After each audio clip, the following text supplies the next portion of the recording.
The productivity loss of memorizing Quran.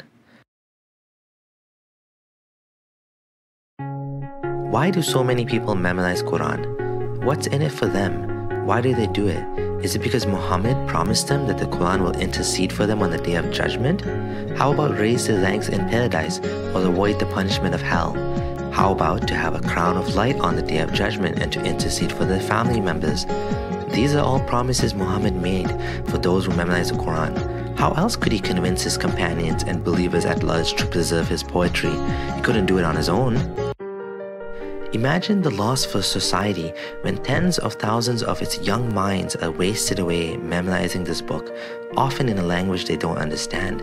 Some of these children spend 6 to 8 hours a day doing rote memorization. Sometimes they are beaten if they slack off or don't reach the goals.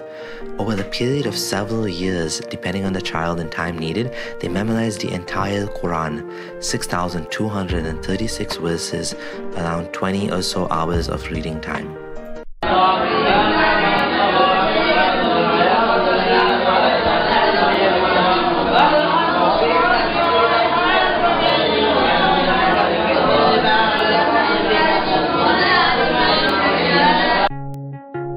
What does society gain from this? Imagine the same effort put towards teaching them language, science, ethics, or math, or even just letting them play the way kids need to. Instead, all of this effort to memorize stories of prophets would challenge the enemies of Allah, split seas and turn staffs into snakes, or other such mythical tales. Stories of how angels came to help Muhammad in battle to defeat the disbelievers. Lots of threats of hell and abuse towards disbelievers. Also, memorizing complicated rules of inheritance, how to divorce your wife, or how to beat her if you fear nushuz. People are free to spend their time how they wish. If someone wants to spend their time memorizing Quran or the digits of pi or Lord of the Rings quotes, and they do so of their own free moral agency without any threats or false promises of paradise, that's their own choice to make.